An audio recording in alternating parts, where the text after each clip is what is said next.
Good evening ma'am. Good evening.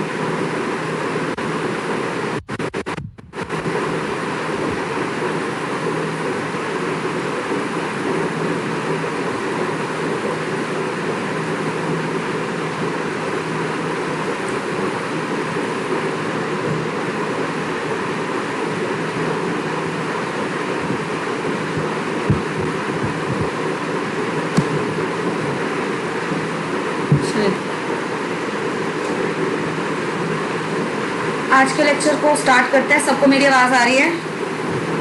Yes ma'am. देखिए, हमने last कुछ क्लासेस में जो ऑर्गेनिक की शुरुआत की थी, हमने ऑर्गेनिक की शुरुआत करी आइसोमेरिज्म से, ठीक है। और आइसोमेरिज्म में वैसे तो देखिए स्ट्रक्चरल आइसोमर्स भी होते हैं, स्टीरियो आइसोमर्स भी होते हैं, सारी चीजें होती हैं, लेकिन हमारा मेन फोकस था स्टीरियो आइसोमर्स। और स्टीरियो आइसोमर्स में हम लोगों ने मेनली दो तरीके के आइसोमर्स जो हैं स्टडी करे। एक कॉन्फर्मेशनल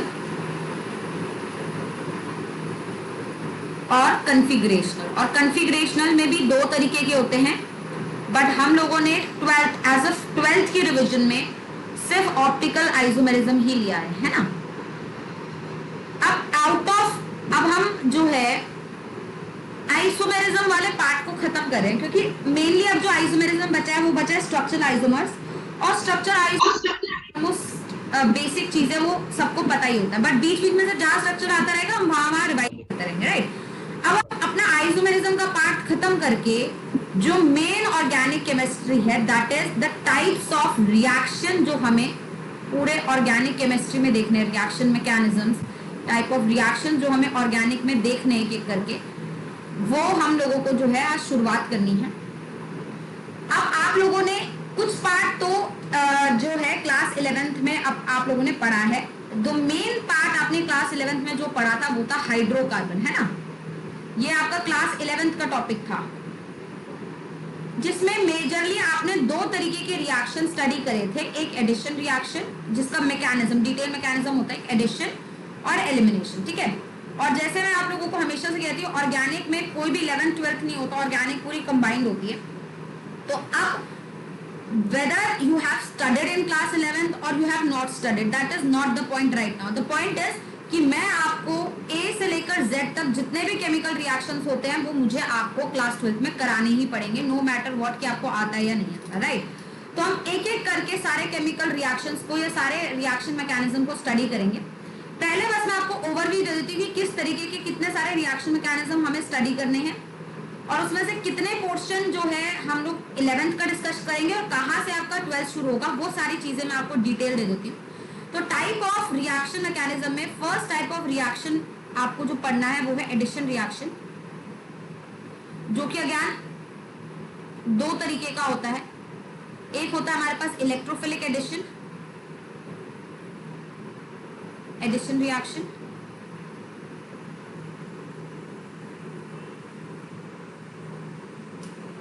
एक होता है हमारे पास majorly nucleophilic addition reaction.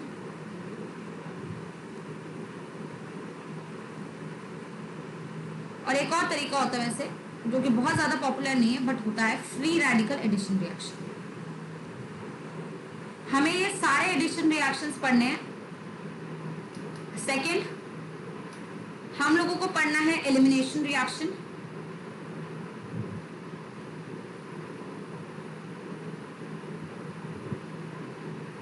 Elimination reaction जो हमें पढ़ना है, इसको हमें पूरा डिटेल स्टडी करना है। थर्ड हम लोगों को पढ़ना है वो है सब्स्टिट्यूशन रिएक्शन। अब इसमें तीन तरीके की चीजें आती हैं, nucleophilic substitution, free radical substitution,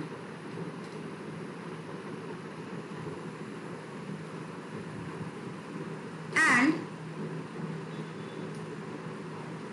एक आता है आपके पास इलेक्ट्रोफिलिक एरोमेटिक सब्स्टिट्यूशन।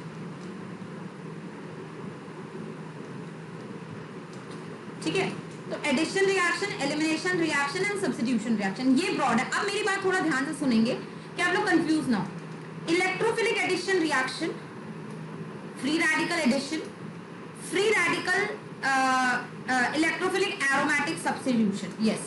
1 2 3, ये जो 3 मैंने पिंक कलर से टिक लगाए हैं, बेसिकली ये थे जो आपने यहाँ पे स्टडी करे थे हाइड्रोकार्बन में क्लास 11 में, ठीक है। अब मैं इन तीनों को ही पहले कराऊंगी revise and along with the elimination also. Elimination you have also done in class 11, right. तो आज का जो हमारा मेजर लेक्चर है वो बेस्ड है इलेक्ट्रोफिलिक एडिशन रिएक्शंस पे। जब मैं इन रिएक्शंस को पढ़ा रही हूँ, electrophilic addition, free radical addition, elimination and electrophilic aromatic substitution, मैं इन्हें एज अ रिएक्शन पढ़ाऊंगी, ना कि as a chapter of hydrocarbon, ठीक है। चैप्टर वाइज मुझे नहीं पढ़ाना, मैं बस इन्हें रिवीजन कराऊंगी कि ये होते क्या है इनके अंदर। मुझे पता है आप लोगों ने बहुत सारी चीजें नहीं पढ़ रखी है, वो सारी चीजें हम डिस्कस करेंगे, क्योंकि ये सारे रिएक्शंस क्लास 12 का जो स्कोप है, न्यूक्लियोफिलिक एडिशन और nucleophilic substitution, free radical substitution, इन तीनों में इन सब का काम आना है। तो जो क्लास 11th है उसमें ये जो आपके इलेक्ट्रोफिलिक ये है, ये सारी चीजें हम एज एन रिएक्शन के नाम से पढ़ेंगे, ना कि चैप्टर के नाम से। और फिर जब क्लास 12 शुरू करेंगे तो हम चैप्टर वाइज शुरू करेंगे, ठीक है। तो आज का हम लोग जो टॉपिक है इलेक्ट्रोफिलिक एडिशन रिएक्शन, उसकी शुरुआत करते हैं। Let's talk about electrophilic addition reactions. मेरा मेन मकसद है कि आप ये देखकर पहचान पाए कि कहां पे कौन सा रिएक्शन हो रहा है, कब कौन सा रिएक्शन होगा, वो हमारा मेन पॉइंट है यहाँ पे। जब इलेक्ट्रोफिलिक एडिशन रिएक्शंस की बात हो तो आप ध्यान रखिए, ये जो है एक कैरेक्टरिस्टिक रिएक्शन है, कैरेक्टरिस्टिक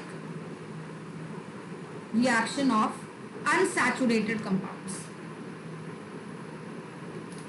जो भी अनसैचुरेटेड कंपाउंड्स होते हैं उनका कैरेक्टरिस्टिक रिएक्शन है, specially alkenes and alkynes. Alkenes और एल्काइंस में ये रिएक्शन जो है देखने को मिलता है। एल्केन्स में इस तरीके का कोई भी रिएक्शन देखने को हमें नहीं मिलता है। ये सिर्फ और सिर्फ एल्कीन्स और एल्काइंस में ही हमें देखने को मिलता है। इलेक्ट्रोफिलिक एडिशन रिएक्शन का एक बेसिक मैकेनिज्म अगर हम लोग डिस्कस करें तो वो क्या होगा, किस तरीके से हमें ये दिखता है। जैसे कि लेट्स से बेटा आपके पास एक एल्कीन है, एंड एल्कीन में आप लोग जानते हैं डबल बॉन्ड प्रेजेंट है ना। Now this double bond which is present here, कभी भी सिस्टम में जब भी डबल बॉन्ड प्रेजेंट होगा, आपको ये तो पता है कि सिंगल बॉन्डेड इलेक्ट्रॉन्स जो होते हैं वो काफी स्ट्रांगली हेल्ड होते हैं। क्यों? क्योंकि सिग्मा बॉन्ड बनता है आपका हेड ऑन ओवरलैप से, जो कि काफी स्ट्रांग होता है। लेकिन वहीं पे जो पाई बॉन्डेड इलेक्ट्रॉन्स होते हैं वो लूजली हेल्ड होते हैं, they are always loosely held. क्यों? क्योंकि पाई बॉन्ड बनता है लेटरल ओवरलैपिंग से, और पाई बॉन्ड आराम से टूट भी जाता है। तो इसलिए जो बेसिक का मैकेनिज्म है, इसमें बेसिक मीडियम नहीं, बेसिक्स वाली बात है। यहाँ पे आप एक इलेक्ट्रोफाइल यूज करते हैं, लेट्स से E+। ये इलेक्ट्रोफाइल क्या होता है बेटा? इलेक्ट्रोफाइल इलेक्ट्रॉन डेफिशिएंट होता है, और क्योंकि ये पाई बॉन्ड के इलेक्ट्रॉन लूजली हेल्ड होते हैं तो यहाँ पे पाई इलेक्ट्रॉन डेंसिटी दिखती है, मतलब उससे खूब सारे पाई इलेक्ट्रॉन दिखते हैं। तो ये इलेक्ट्रोफाइल क्या करता है, सबसे पहले बिना सोचे समझे पाई बॉन्ड को अपने पास बुलाता है। तो पाई बॉन्ड इलेक्ट्रोफाइल पे अटैक करता है। जब ये पाई बॉन्ड टूटेगा तो ऑब्वियसली 2 वैलेंसी खाली होंगी, एक इस कार्बन की भी खाली होगी बेटा, एक इस कार्बन की भी खाली होगी। इलेक्ट्रोफाइल इनमें से किसी एक पोजीशन पे जाके जो है लग जाएगा। तो लेट्स से इलेक्ट्रोफाइल यहां लगा और इलेक्ट्रोफाइल ने ये वैलेंसी खाली कर दी, तो यहाँ पॉजिटिव चार्ज आ गया। अब इलेक्ट्रोफाइल के साथ जो भी काउंटर आयन प्रेजेंट था, A- टाइप या जो भी काउंटर आयन प्रेजेंट था, वो काउंटर आयन जाके इस कार्बोकेटाइन पे जो है लग जाता है, और इस तरीके का कुछ रिएक्शन टाइप हो जाता है, जिसमें आपको ऐसा लगेगा कि एल्कीन में जब आपने E+A- डाला तो ये E+A- जाके ऐड हो गए डबल बॉन्ड, ठीक। और इस वजह से, क्योंकि इसमें ऐसा लगता है ये डबल बॉन्ड पे ऐड हो गए, हम इसको एडिशन रिएक्शन बोलते हैं। This is the addition reaction.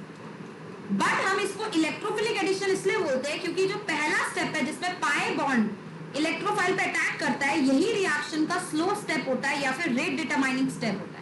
तो रेट डिटरमाइनिंग स्टेप में अटैक कौन कर रहा है? इलेक्ट्रोफाइल। इस कारण से ये वाला रिएक्शन जो है मेरा इलेक्ट्रोफिलिक एडिशन रिएक्शन बनता है।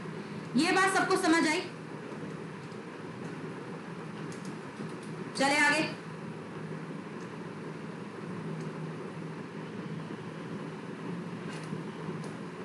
चलिए, अब इलेक्ट्रोफिलिक एडिशन रिएक्शन कैसे होता है ये हमने देख लिया कि एक लेमैन लैंग्वेज में E प्लस A माइनस अगर हम लेते हैं तो पाई बॉन्ड ब्रेक करता है और एक जगह E और एक जगह A जाके लग जाता है, ठीक है। नाउ इलेक्ट्रोफाइल बेटा आपको काफी तरीके के दिखेंगे। इलेक्ट्रोफाइल आपको पॉजिटिवली चार्ज भी दिखेगा, ऐसा हो सकता है कि इलेक्ट्रोफाइल पॉजिटिवली चार्ज हो, या फिर ऐसा भी हो सकता है कि इलेक्ट्रोफाइल न्यूट्रल हो, मतलब उस पर कोई चार्ज ना हो।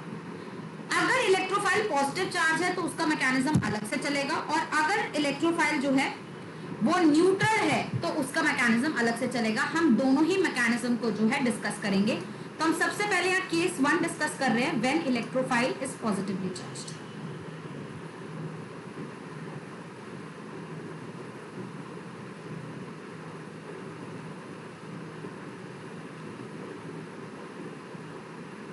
राइट, इसका हम सबसे पहले एग्जांपल जो लेंगे वो लेंगे addition of halogen HX to alkene.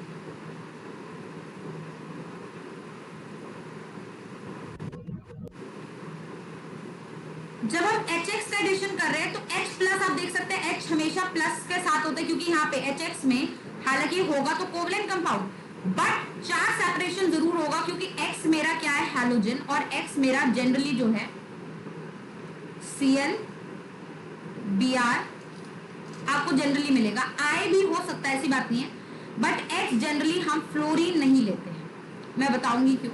Generally ये तीनों जगह आपको X मिलेगा, बट इसकी वजह से X चाहे कुछ भी हो, यहाँ पे चार्ज सेपरेशन होगा, तो यहाँ डेल पॉजिटिव यहाँ डेल नेगेटिव होगा। इस केस में, और ये क्योंकि एसिड है और एसिड तो टूट भी सकता है, तो ये H प्लस और X माइनस भी अगर मैं इसे ऐसे भी लिखूं तो भी आपको कोई डाउट नहीं है। तो ये 100% केस है कि जब इलेक्ट्रोफाइल आपका पॉजिटिवली चार्ज है, तो इसलिए हम यहाँ पे ले रहे हैं addition of HX to alkene में। लेट्स से मेरे पास एक नॉर्मल सिमेट्रिकल एल्कीन है, दिस इज असिमेट्रिकल एल्कीन। हम लोगों ने ऑलरेडी पढ़ रखा है कि जब हम इस पे HCl या कोई और HX डालते हैं, क्योंकि ये H प्लस है और ये Cl माइनस है, तो यहाँ क्योंकि पॉजिटिव चार्ज इलेक्ट्रोफाइल है, तो यहाँ पे वही मैकेनिज्म होता है जो से पहले हमने बताया था कि पाई बॉन्ड H प्लस पे अटैक करेगा and Cl minus of course यहाँ से लीव कर जाएगा। तो अगर पाई बॉन्ड H प्लस पे अटैक करा है तो पाई बॉन्ड टूट गया, अब H इन दोनों में से किसी एक जगह जाके लग जाएगा। तो क्योंकि अभी दोनों कार्बन सेम है, तो लेट्स से H यहाँ लग गया तो पॉजिटिव चार्ज यहाँ आ गया, और यहाँ लगता है पॉजिटिव चार्ज यहाँ आता है। एनी केस दोनों स्ट्रक्चर सेम ही है, तो कोई फर्क नहीं पड़ता आप कौन सा बना रहे हैं ना। इसके ऊपर जाके Cl माइनस जो है अटैक करेगा, पर ये वाला जो प्रोसेस का स्लो स्टेप है, मतलब RDA स्टेप है, तो रेट ऑफ रिएक्शन इसी स्टेप से जो है डिटरमाइन होगा। और Cl माइनस ने जब इस पे अटैक किया, Cl लग गया CH2 CH3, तो ये बेटा मुझे मेजर प्रोडक्ट मिल गया। अब जैसे मैंने आपको बताया है कि फर्स्ट स्टेप रिएक्शन का RDA स्टेप है या स्लोएस्ट स्टेप है, तो अगर आप लोगों को केमिकल काइनेटिक्स ध्यान है, और ध्यान तो होगी बिकॉज ऑफ कोर्स आप लोगों को कल टेस्ट देना है, तो हम लोगों ने ये बताया था कि RDA स्टेप जो होता है वही हमारा रेट डिटरमाइनिंग स्टेप होता है ना, वहीं से मैं रेट ऑफ रिएक्शन का पता लगाती हूँ। तो इस केस में RDA स्टेप में आपका क्या बन रहा है बेटा, कार्बोकेटाइन, तो मैं सीधा लिख सकती हूँ कि rate of HX addition on alkene is directly proportional to carbocation stability। तो डायरेक्टली किससे रिलेटेड होगा, कार्बोकेटाइन की स्टेबिलिटी से रिलेटेड होगा। क्यों, क्योंकि RDA स्टेप में जो इंटरमीडिएट बन रहा है बेटा वो कौन सा है, कार्बोकेटाइन। तो जितना ज्यादा ये कार्बोकेटाइन स्टेबल होगा उतनी ज्यादा जल्दी ये बनना चाहेगा, और जितनी ज्यादा जल्दी ये बनना चाहेगा उतनी तेजी से यही वाला स्टेप होगा, और जितनी तेजी से यही होगा उतनी ज्यादा ही उसका रेट होगा, क्योंकि इसी स्टेप से मैं उसका रेट निकालना चाह रही हूँ। ये बात सबको समझ आई? ऑलराइट, कार्बोकेटाइन स्टेबिलिटी की बेसिक रूल्स तो आपको पता ही है कि 3 डिग्री कार्बोकेटाइन ज्यादा स्टेबल होता है 2 से, और 2 ज्यादा स्टेबल होता है 1 से। अकॉर्डिंग टू दैट आप रेट ऑफ जो HX एडिशन है उसे देख सकते हैं, जैसे carbocation stability.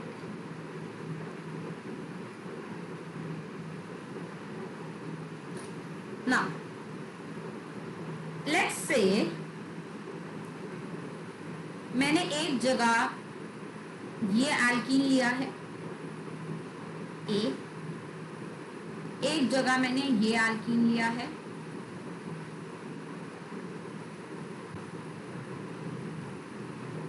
This is B, और एक जगह मैंने ये ऐड कर दिया है।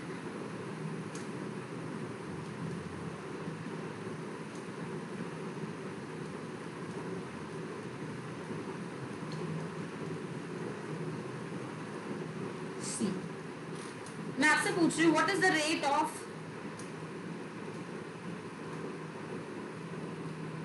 HCl addition on the following alkenes?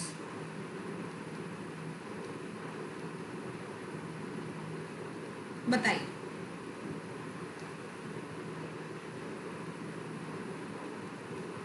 क्या होगा?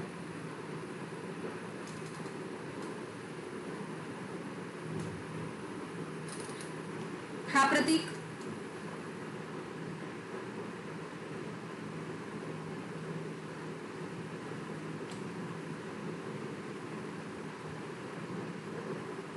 स्तुति बता, खुशमान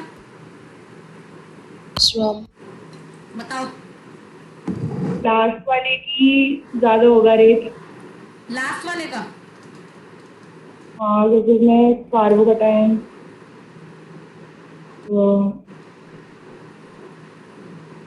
ओके, लास्ट। सबसे हाईएस्ट किसका रेट होगा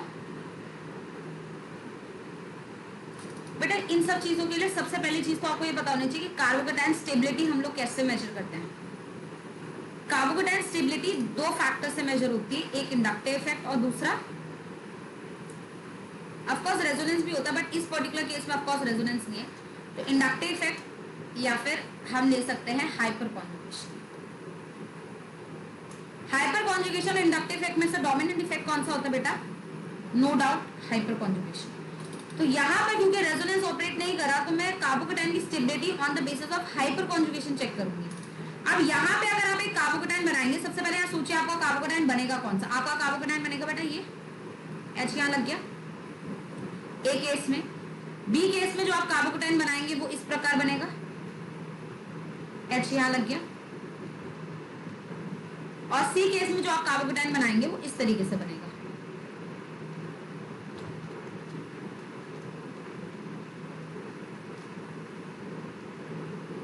और अगर मैं हाइपर कॉन्जुगेशन देख रही हूं तो मुझे यहाँ ये चेक करना है कि इस कार्बोकटाइन के बगल बगल में अल्फा हाइड्रोजन कितने हैं। तो यहाँ पे कितने अल्फा हाइड्रोजन है बेटा? 3। यहाँ कितने हैं? 2, मतलब 5 अल्फा हाइड्रोजन। इस कार्बोकटाइन के लिए 3 इधर 6 और एक ये यहाँ 7 अल्फा हाइड्रोजन। और यहाँ चेक करिए बेटा 3 इधर, बट क्योंकि ये C2H5 है तो इसका CH2 वाले 2 कार्बन का 2 हाइड्रोजन काउंट होंगे, है ना? क्योंकि आप इसको ऐसे ना लिख के आप ऐसे लिखोगे ना। अल्फा हाइड्रोजन सिर्फ इसके 2 हुए, तो 3 ये 2 ये 5 और एक ये 6, तो 6 अल्फा हाइड्रोजन हुए। तो सबसे ज्यादा स्टेबल कौन सा होगा बेटा? बी। तो अगर मैं कार्बोकटाइन स्टेबिलिटी देखूंगी तो वो सबसे ज्यादा आएगी बी में, फिर आएगी सी में और फिर आएगी ए में। तो उसी हिसाब से the rate of HCl addition भी इसी तरीके से डिपेंड करेगा। तो rates of HCl addition would be be more than C more than A. ये बात सबको समझ आई है? और वहीं पे लेट्स से मैंने यहाँ पे एक और डी ले लिया होता जो कि समवॉट लाइक दिस होता।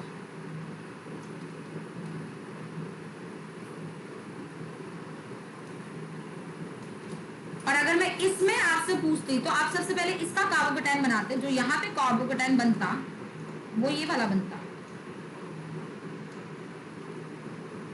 और नो मैटर व्हाट, क्योंकि यहाँ पे ये बेंजाइलिक कार्बोकटाइन आप देख सकते हैं और यहाँ पे रेजोनेंस डोमिनेट करेगा, तो ये तो सबसे ज्यादा होना है, मोस्ट स्टेबल होना है। और अगर ये डी एग्जिस्ट कर रहा होता तो सबसे ज्यादा रेट ऑफ रिएक्शन हमारा किस में हो रहा होता है बेटा? डी में। बात समझ आई? तो यहाँ पे एग्जैक्टली आपको कार्बोकटाइन की स्टेबिलिटी देखनी है जब भी आपको HX का एडिशन का रेट पता करना है। ठीक, रिमूव कर दे इसे।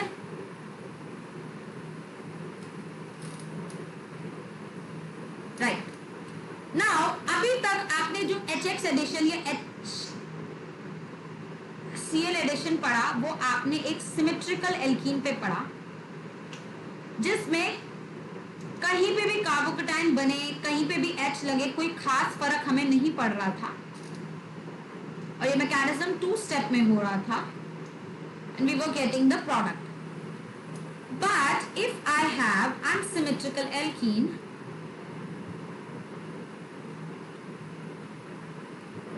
Let's say I have this unsymmetrical alkene, जिसमें दोनों साइड से नाम देंगे तो डिफरेंट नाम आएगा, और इसमें अगर हम HX का एडिशन करें तो क्या होगा, ये हमें सोचना है। तो अगर हम HX का एडिशन करेंगे तो सबसे पहले डबल बॉन्ड इस H पे अटैक करेगा, X माइनस यहां से निकलेगा। नाउ जब ये पाई बॉन्ड ब्रेक किया तो अब मुझे ये सोचना है कि H कहाँ लगेगा, क्योंकि जहां H लगेगा उसके बगल वाले कार्बन पे क्या आएगा बेटा, पॉजिटिव आएगा। तो लेट्स से H अगर यहां लगा तो पॉजिटिव यहां आएगा, या फिर अगर H यहां लगा तो पॉजिटिव यहां आएगा। ना इन दोनों में एज आई सेड, क्योंकि यही स्टेप आपका RDS है, तो कार्बोकेटाइन की स्टेबिलिटी ही सबसे ज्यादा इंपॉर्टेंट फैक्टर है। तो इस केस में यहां पे आप देखिए ये कार्बोकेटाइन 1 डिग्री है और ये कार्बोकेटाइन 2 डिग्री है, तो ऑब्वियसली ये वाला कार्बोकेटाइन ज्यादा स्टेबल है देन दिस, तो ये वाला नहीं बनेगा और ये वाला बनेगा। और अगर ये बनेगा तो X माइनस जो है अब इस वाले कार्बन पे जाके अटैक करेगा, और hence you will get this as the major product, right. ये मेजर है, राइट, ऐसा नहीं कि एक्सक्लूसिवली ये प्रोडक्ट बनेगा, ये मेजर है, ये बन सकता है बट इन माइनर अमाउंट। तो अगर मैं ये वाले प्रोडक्ट की बात करूंगी, ये वाला प्रोडक्ट मेरा माइनर हो जाएगा। व्हाई? बिकॉज यहाँ पे अच्छा कार्बोकेटाइन नहीं बना। तो अगर ये लेट्स से 99% है, सिर्फ 1% ही होगा, राइट, बट ये बन सकता है माइनर क्वांटिटी में। तो अगर आपसे ऑल पॉसिबल प्रोडक्ट्स पूछे जाएं तो आप इसे काउंट करेंगे, बट अगर उसने पूछा है ऑल पॉसिबल मेजर प्रोडक्ट्स तो सिर्फ आप इसे काउंट करेंगे। तो ये चीज आप ध्यान रखेंगे, राइट। नाउ यहां से जब मैंने HX का एडिशन कराया तो शॉर्टकट में अगर मैं देखूं तो मेरा मेजर प्रोडक्ट कौन सा बना है, यहां X और यहां H। तो इसके बेसिस पे मार्कोनिकॉफ ने एक रूल दे दिया। अब इस चीज को जरा समझिएगा थोड़ा। मार्कोनिकॉफ रूल ये कहता है कि H is added to that carbon which already has more H, and X is added to that carbon that has less number of hydrogen. जैसे कि हमने यहां देखा कि यहां पे H एक है ऑलरेडी, यहाँ 2H है, तो हाइड्रोजन कहाँ ज्यादा है, यहाँ ज्यादा है। तो जहां हाइड्रोजन ऑलरेडी ज्यादा है वहां हाइड्रोजन लगेगा, और जहां हाइड्रोजन कम है वहां कौन लगेगा, हैलोजन लग जाएगा। और ये है मेरा मार्कोनिकॉफ रूल। बट इस चीज को बड़ा ध्यान से समझना कि डेफिनेशन तो मार्कोनिकॉफ रूल की यही है, लेकिन reason why Markovnikov rule is framed is because of the carbocation stability. चाहे मार्कोनिकॉफ रूल फॉलो हो या ना हो, that is not important. Important is कि कार्बोकेटाइन स्टेबल होना चाहिए, है ना। ये दो डिफरेंट चीज है, कार्बोकेटाइन का स्टेबल होना और मार्कोनिकॉफ रूल फॉलो होना, these are the two independent things. जबकि इस केस में कार्बोकेटाइन का स्टेबिलिटी और मार्कोनिकॉफ रूल दोनों ही फॉलो हो रहा है। ये लग रहा है कि दोनों ही फॉलो हो रहा है और मार्कोनिकॉफ रूल इसी वजह से फ्रेम हुआ है, बट ऐसा नहीं है। ये दो चीजें इंडिपेंडेंट है। मैं आपको अभी समझाती हूं कैसे। यहां तक सबको समझ आया? मैं हटा दूं? ऑलराइट, अब ध्यान दीजिएगा मैंने क्या बोला था। मार्कोनिकॉफ रूल ये कहता है कि H वहां लगेगा जहां ज्यादा H है और X वहां लगेगा जहां पे कम H है। तो अगर सपोज मैंने एक एल्कीन बनाया होता इस तरीके से,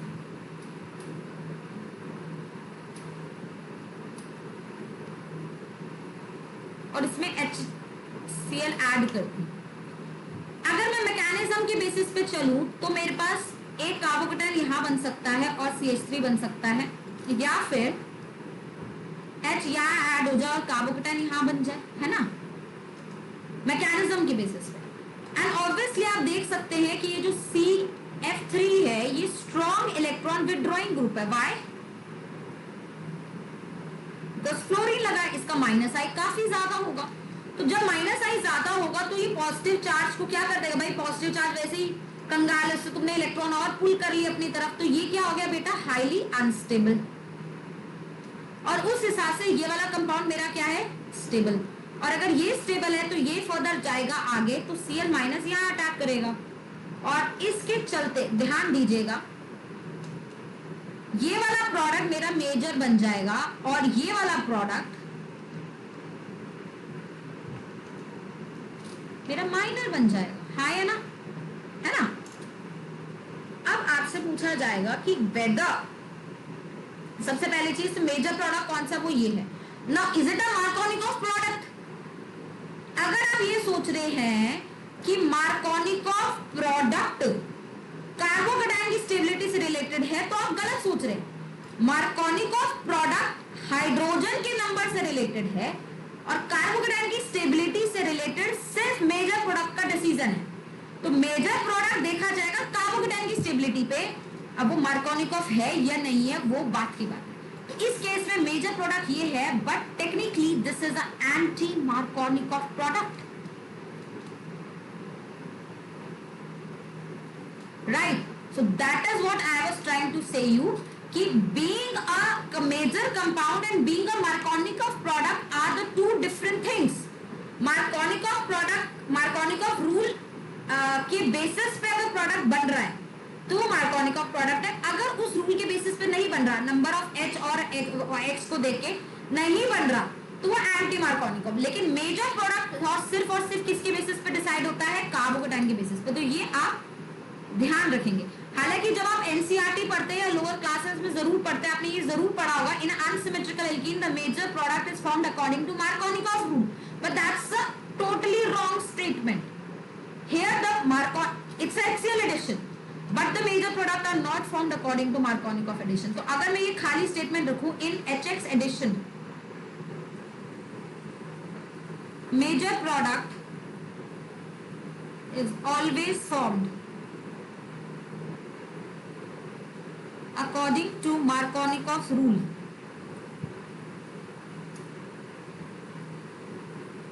Is it true or false? It's a 100% false statement. Why?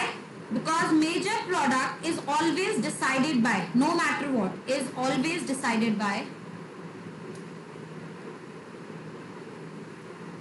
intermediate stability. Intermediate कौन सा मेरा, कार्बोकेटाइन। तो कार्बोकेटाइन की स्टेबिलिटी से ही डिसाइड हुआ।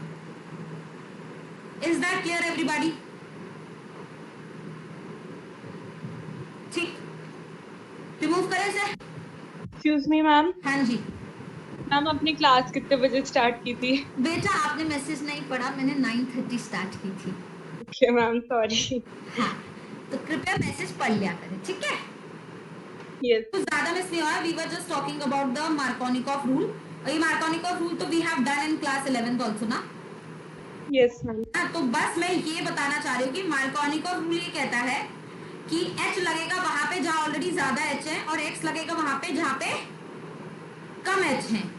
बट जब आप मेजर प्रोडक्ट बनाते हो मैकेनिज्म वाइज, तो क्योंकि H प्लस आपका इलेक्ट्रोफाइल और Cl माइनस आपका न्यूक्लियोफाइल है, तो डबल बॉन्ड सबसे पहले H प्लस पे अटैक करता है, Cl माइनस निकलता है और कार्बोकेटाइन बनता है। तो मेजर प्रोडक्ट कार्बोकेटाइन की बेसिस से डिसाइड होगा, वो मार्कोनिकॉफ है या नहीं है, वो सेकेंडरी चीज। ठीक, शैल आई रिमूव दिस? 1 minute।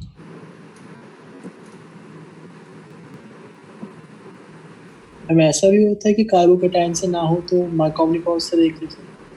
कार्बोकेट नहीं, ऐसा कभी नहीं हो सकता बेटा, कार्बोकेटाइन से ही होगा हमेशा, नो मैटर व्हाट।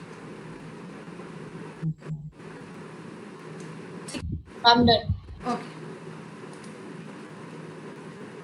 तो अभी तक का कंक्लूजन, मार्कोनिकॉफ है या नहीं है वो बात की बात है। मेन आपको मेजर प्रोडक्ट किसके बेसिस पे डिसाइड करना है, कार्बोकेटाइन स्टेबिलिटी के बेसिस पे, ठीक है। अब थोड़ा सा और आगे चलते हैं। लेट्स से मेरे पास ये केस है, अब आप लोग इस केस को जरा ध्यान से समझेंगे।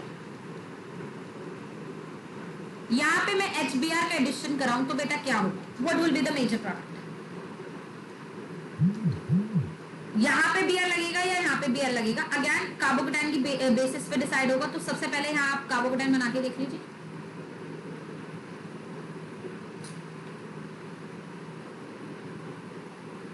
एक यहाँ बना के देख लीजिए कार्बोकेटाइन, है ना। Now most of the students get confuse with the fact कि इसमें सोचना क्या है मैडम, कार्बोकेटाइन तो यही स्टेबल होगा क्योंकि यहाँ पे क्या प्रेजेंट है, इथाइल ग्रुप, और यहाँ क्या प्रेजेंट है, मिथाइल ग्रुप, और plus I of ethyl group is more than plus I of methyl group. And here you go wrong. Why? Because for a carbocation stability, as I just mentioned, hyperconjugation is dominant, even over inductive. Hyperconjugation dominant है. तो अगर plus आई इसका ज्यादा है, agree, but हाइपरकॉन्जुगेशन wise अगर आप देखोगे, जब आप इथाइल के साथ जब कार्बोकेटाइन बना रहे हो तो उसके पास सिर्फ 4 अल्फा हाइड्रोजन आ रहे हैं, जब हम मिथाइल के साथ कार्बोकेटाइन बना रहे हो तो उसके पास 5 अल्फा हाइड्रोजन आ रहे हैं, मतलब ये वाला कार्बोकेटाइन जो है हमारा ज्यादा स्टेबल है, hence the major product that we get would be towards the methyl side, right. तो ये आप गलती नहीं करेंगे, हमेशा याद रखेंगे कि कार्बोकेटाइन की स्टेबिलिटी हाइपर कॉन्जुगेशन या रेजोनेंस से सबसे पहले देखनी है rather than the inductive, right.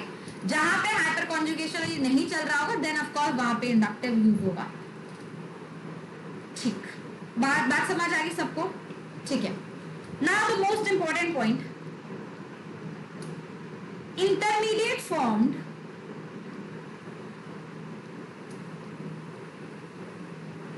in HX addition is a carbocation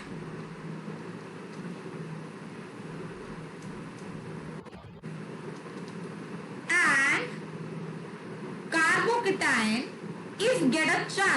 if get a chance can undergo, if get a chance to become more stable,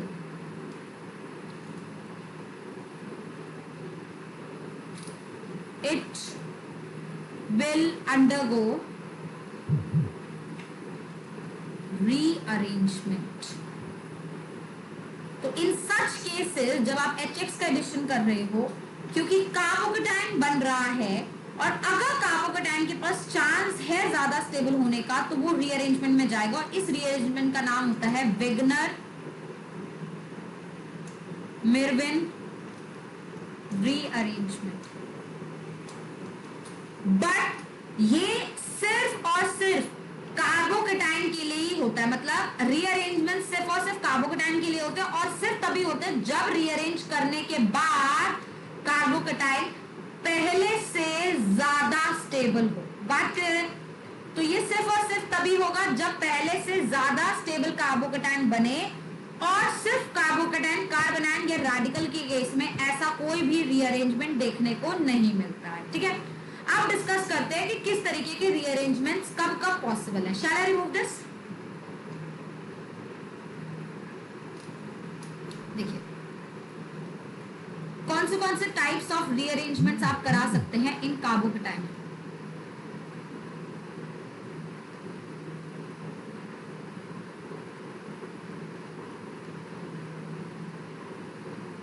You can go for 1,2 alkyl shift.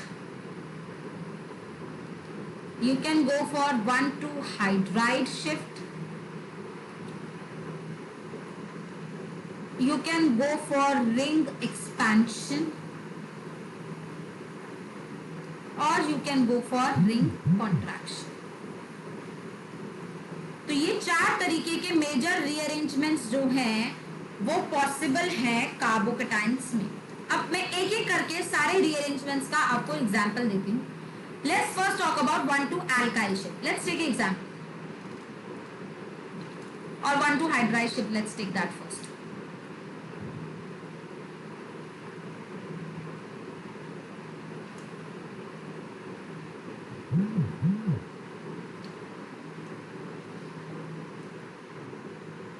Let's say I have this as a substrate.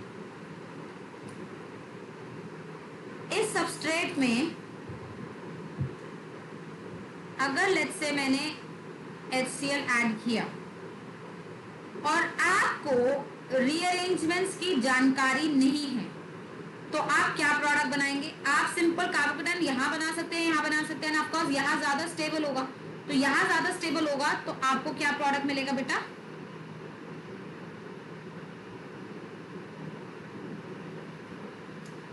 Isn't it? You would have got this product, और ये product मुझे मिल सकता है, कोई बड़ी बात नहीं है, लेकिन ये प्रोडक्ट माइनर होगा, ये मेजर प्रोडक्ट नहीं है। क्यों? क्योंकि मैकेनिज्म पे चलिए, जब आप इस पे H प्लस और Cl माइनस का अटैक करा रहे हैं तो पाई बॉन्ड यहां टूटा, Cl माइनस यहां से निकला, आपका कार्बोकेटायन बना ये, हाँ या ना, है ना? Now this carbocation is 2 degree, right, with 3 and 4 alpha hydrogen। But अगर आप इस वाले कार्बन को देखें, जिस कार्बन पे मैं एस्ट्रिक लगा रही हूं, इस कार्बन को अगर आप देखें, अगर समहाउ मैं इस कार्बोकेटायन को इस एस्ट्रिक वाले कार्बन पे ले आऊं तो भी बढ़ेंगे, साथ साथ कार्बोकेटायन की डिग्री भी बढ़ेगी और कार्बोकेटायन ज्यादा स्टेबल हो जाएगा, है ना? तो अब यहां से कार्बोकेटायन उठ के यहां आएगा। क्यों? क्योंकि यहां से बेटर स्टेबिलिटी उसे यहां मिलेगी, और वो यहां से कैसे आएगा सोचिए। अगर कार्बोकेटायन को मैं 1 पोजीशन मान रही हूं तो इसके बगल वाला कार्बन जहां कार्बोकेटायन अब आना चाहता है वो 2 पोजीशन हुई, है ना? तो अब इस सेकंड पोजीशन पे अगर ये जो H है ये उठाकर मैं यहां ले आऊं तो कार्बोकेटायन यहां आ जाएगा। बट केयरफुल ऑब्जर्वेशन यहां रहेगी, मैं इस H को यहां से हटा रही हूं और इस प्रकार लिख रही हूं, ध्यान से देखेंगे बहुत। ये H इस तरीके से है ना यहाँ पे, तो मैंने क्या बोला, ये H उठकर आए। अब H कैसे आ सकता है? इधर it can come with H plus, कि H प्लस आ जाए, और it can come as H minus जब ये अपने बॉन्ड लेकर आए। तो H प्लस आने का कोई सेंस नहीं है, क्योंकि H प्लस इस पर आके क्या करेगा, प्लस और प्लस साथ तो आएंगे नहीं, है ना? और अगर H प्लस निकला तो उस पर अनवांटेडली नेगेटिव चार्ज आ जाएगा, पर मुझे यहाँ पे क्या चाहिए, कार्बोकेटायन चाहिए। तो आपका ये H कैसे शिफ्ट होगा, अपने इलेक्ट्रॉन लेके यहां जाएगा H माइनस के तौर पे, और हाइड्राइड बेसिकली H माइनस ही होता है। तो यहां पे इस तरीके की शिफ्टिंग को हम बोलते हैं 1-2 हाइड्राइड शिफ्ट। तो ये 1-2 हाइड्राइड शिफ्ट जब हुआ तो इस वाले कार्बन पे पॉजिटिव आ गया, क्योंकि H उठ के इधर चला गया,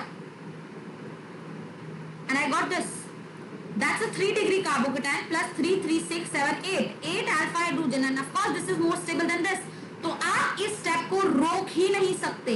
क्यों? क्योंकि यहाँ पे कार्बोकेटायन ज्यादा स्टेबल हो रहा है। तो अब इस पर जो है Cl माइनस जाके अटैक करेगा, and the major product that you'll get would be this one। This is the major product। बात समझ आई? तो ये वाला मेजर प्रोडक्ट आपको नसीब होगा, ना कि कोई और इस तरीके का जो रीअरेंजमेंट है वो सिर्फ तब होगा जब आपके मैकेनिज्म में कार्बोकेटायन बन रहा है, और दूसरा जब वो कार्बोकेटायन किसी ना किसी तरीके से और स्टेबलाइज हो पा रहा है। अगर और स्टेबल नहीं हो पा रहा तो नहीं होगा, अगर और स्टेबल हो रहा है तभी होगा, अदरवाइज अगर सेम भी स्टेबिलिटी रह रही है तो भी नहीं होगा। तो हमेशा एक ही कंडीशन है कि जब सेकंड वाला ज्यादा स्टेबल हो पहले वाले से, only then. Am I clear till now? Right? तो अगर मैंने सपोज आपसे पूछा होता कि इस वाले के साथ हाउ मेनी पॉसिबल प्रोडक्ट्स, तो आप आंसर क्या देते?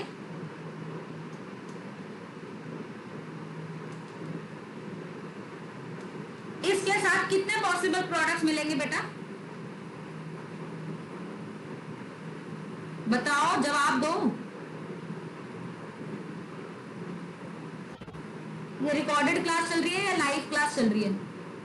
लाइव क्लास मैं इसलिए थोड़ी ले रही हूँ कि तुम लोग मौन बैठे रहो वहां पे, और यहाँ मैं ऐसे बोलती रहूं।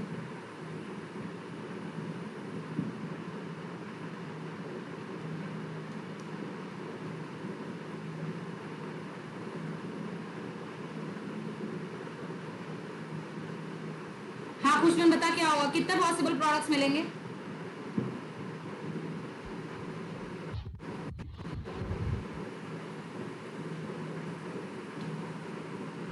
नाम 2।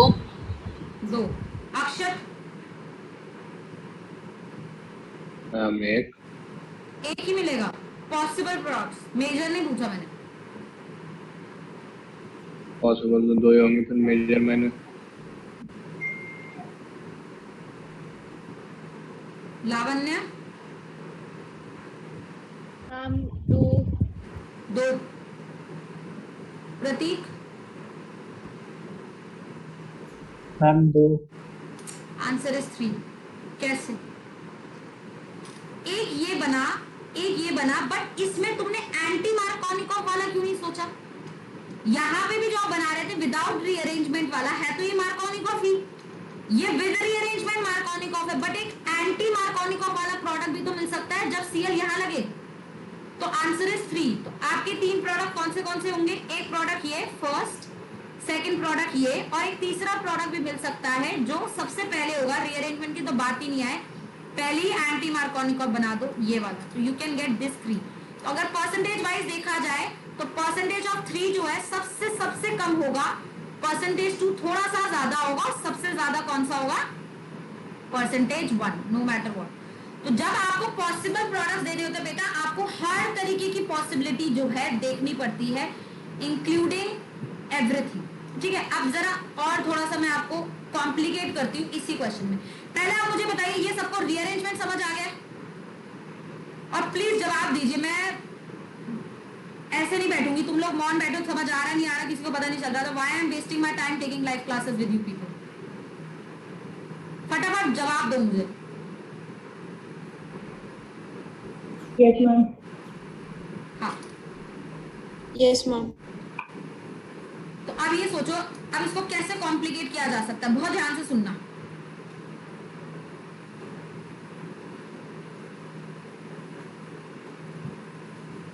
ये वाला एल्कीन है आपके पास, आपने इसमें HCl डाला।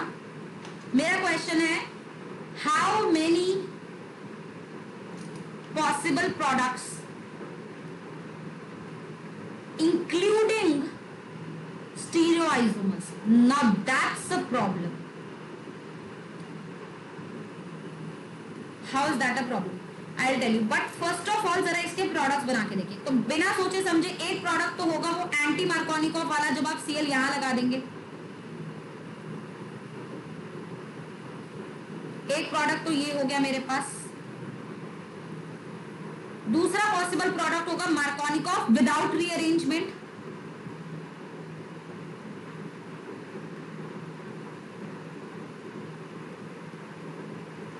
राइट? और तीसरा प्रोडक्ट होगा मार्कोनिकॉफ विद रीअरेंजमेंट। तो कार्बोकेटाइन बना एंड देन हाइड्राइड शिफ्ट हुआ।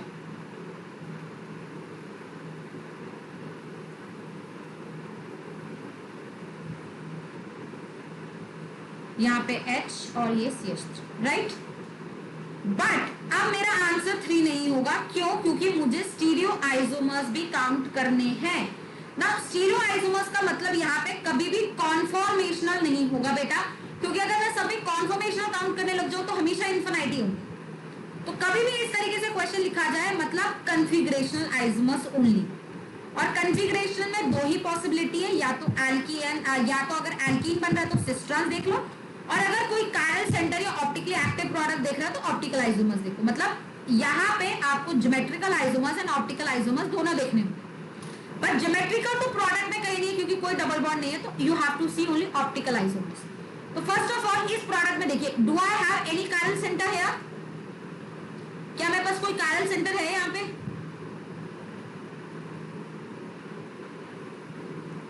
है, ये रहा।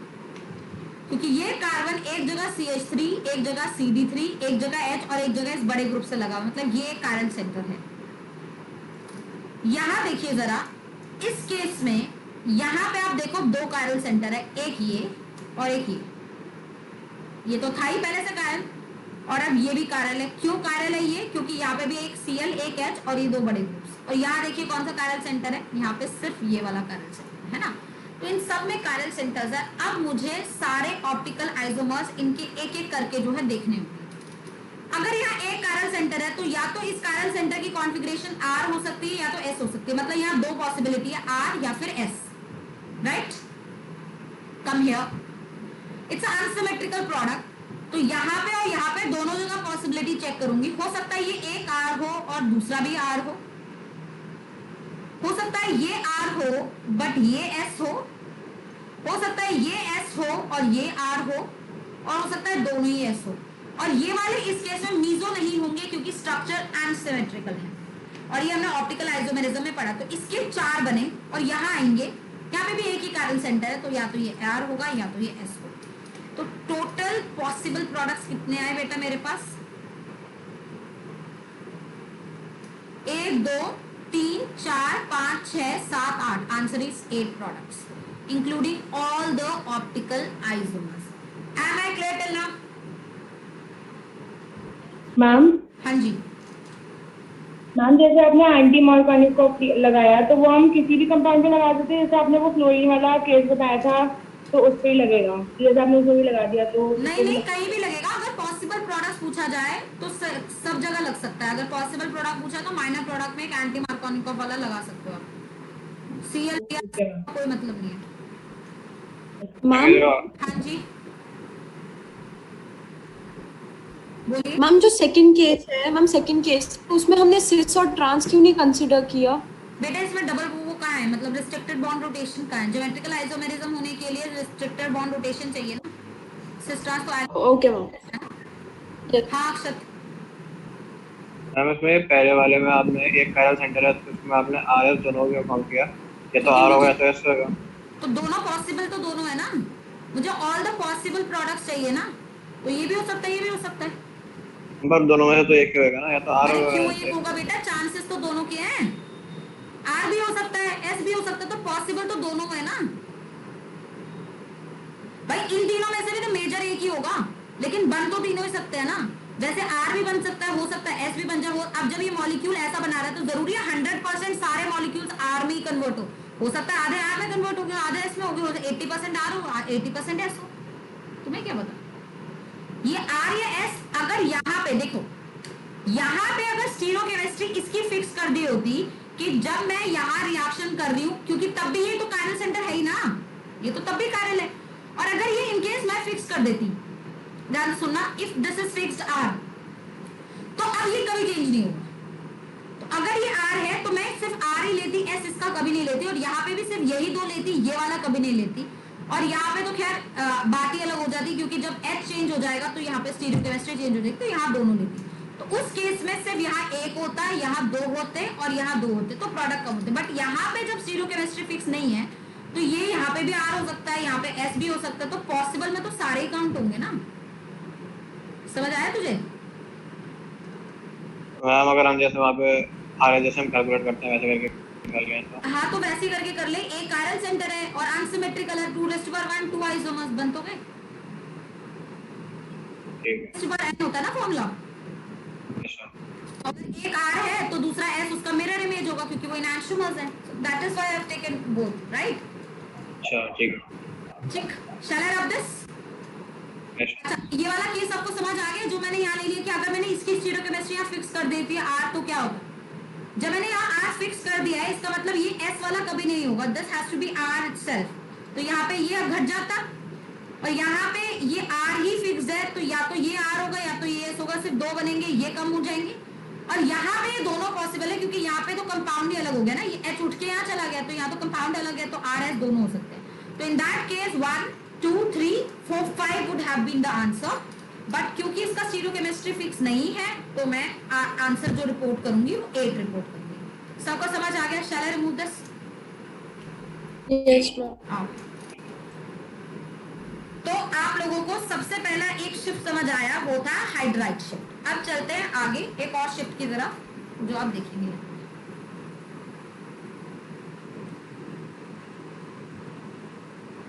नाउ इस केस में अगर मैं HBr ऐड करूं तो सबसे पहले मेजर प्रोडक्ट तो यहाँ से डिसाइड होगा कि कार्बोकेटाइन यहाँ बनना चाहिए। तो कार्बोकेटाइन अगर यहाँ बनेगा तो आप देखेंगे इस प्रकार हो जाएगा, और यहाँ H लग गया है ना। But this carbocation can get stabilised by, because आप इसके साथ जब ये वाले कार्बन की बात करेंगे ना, this carbocation is 2 degree, but this carbocation would be 3 degree. तो ये 3 डिग्री में ऑब्वियसली जाना चाहेगा, तो ये यहाँ पे क्या करेगा, 1 to मिथाइल शिफ्ट करेगा। कैसे करेगा ध्यान देंगे, यहां से ये पूरा methyl with the electron pair उठ के इस कार्बन पे चला जाएगा, जिससे हम बोलेंगे एक तरीके से 1 to अल्काइल शिफ्ट हुआ। तो जब ये पूरा उठ के इधर चला जाएगा तो क्या होगा, यहाँ कार्बोकेटाइन बन जाएगा, यहाँ एक मिथाइल लग गया, यहाँ एक मिथाइल लग गया। We got this. Now this has more alpha hydrogen compare to this, क्योंकि इस केस में सिर्फ 3 अल्फा हाइड्रोजन थे, बट यहाँ अगर आप चेक करेंगे तो यहाँ एक H तो ऑलरेडी है ना, तो यहाँ आप चेक करेंगे 3 3 6 और एक 7 7 अल्फा हाइड्रोजन होंगे, तो ऑब्वियसली ये मोर स्टेबल है. और फिर इसमें आपका Br माइनस का अटैक होगा and you will get CH3 Br CH3 CH CH3 CH3. तो this would be the major product. और पॉसिबल पूछा जाए तो बिना का शिफ्टिंग वाले और एंटी मार्कोनिकॉफ वाले सारे प्रोडक्ट्स काउंट करेंगे, आंसर 3 आएगा. और स्टीरियो आइसोमर बोला जाए तो और चीजें कॉम्प्लिकेट होंगी, अभी नहीं करें. अभी मेन मुद्दा है कि आप लोग शिफ्ट समझ सके. तो एक था 1,2 हाइड्राइड शिफ्ट, वैसे यहाँ पे क्या हुआ है 1,2 एल्काइल शिफ्ट. देखिए हमेशा कोई भी हाइड्राइड शिफ्ट या एल्काइल शिफ्ट जो होगा वो बगल वाले कार्बन से होगा. So there is nothing like 1,3 alkyl shift या 1,4 alkyl shift या some other alkyl shift या hydride shift. No, it always has to be from the बगल वाला carbon only. So it has to be either 1,2 alkyl shift, 1,2 phenyl shift, 1,2 alkyl shift, कुछ भी हो सकता है. मतलब बगल वाले कार्बन से कोई भी चीज शिफ्ट जो होगी वो पॉसिबल है, बट शर्त ये है कि जो बाद वाला कार्बोकेटाइन बने वो ज्यादा स्टेबल बने. Right? As I take this example,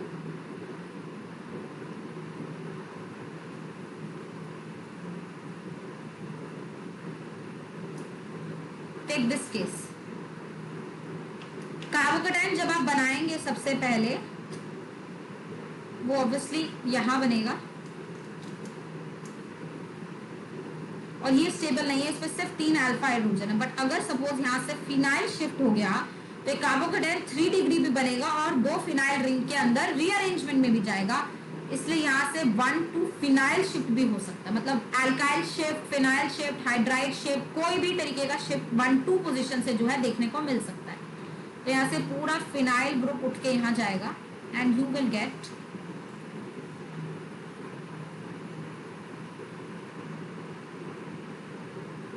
और इसके ऊपर फिर जाके कौन लग जाएगा बेटा Cl minus, and hence you will get this.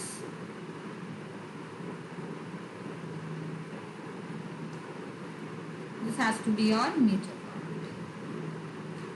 Is that clear? Remove कर दे इसे. Ma'am please wait.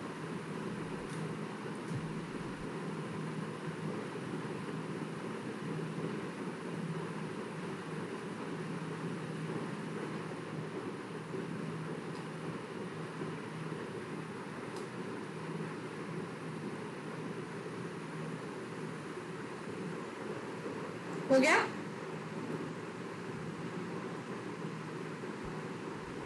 मैम हाँ जी. हम एक बार प्लीज फिनाइल शिफ्ट फिर से एक्सप्लेन कर दीजिए. हाँ जी.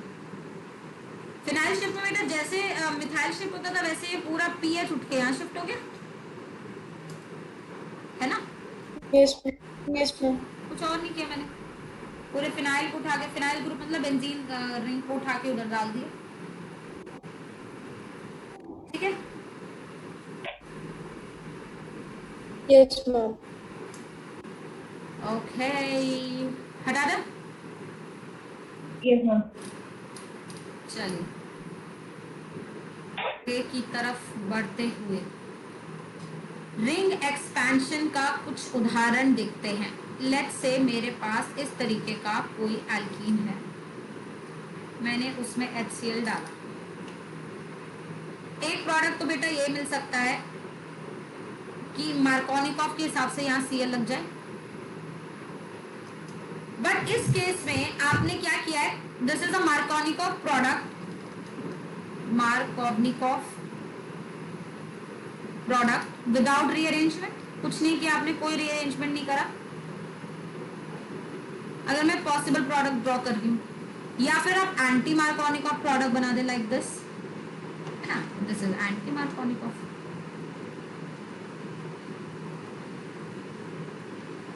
तो ये दो हो गए. बट यहाँ पे और बहुत सारी पॉसिबिलिटी एग्जिस्ट करती है. वो क्या है कि अगर आप इसका कार्बोकेटाइन बनाते लाइक दिस, यहीं पर Cl लगाते तो डायरेक्ट ये बनता. बट इस कार्बोकेटाइन को और स्टेबलाइज किया जा सकता है. कैसे, पहले देखिए. ये कार्बोकेटाइन क्या है 2 डिग्री, और ये रिंग कौन सी है, 5 मेंबर।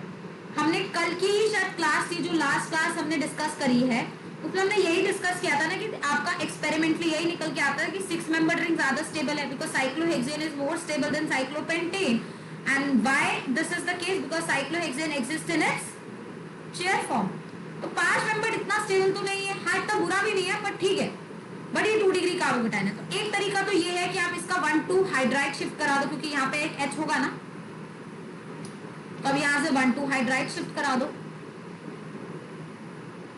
जब आप उठा के 1,2 हाइड्राइड शिफ्ट यहाँ पे कराएंगे तो देखिए क्या हो जाएगा,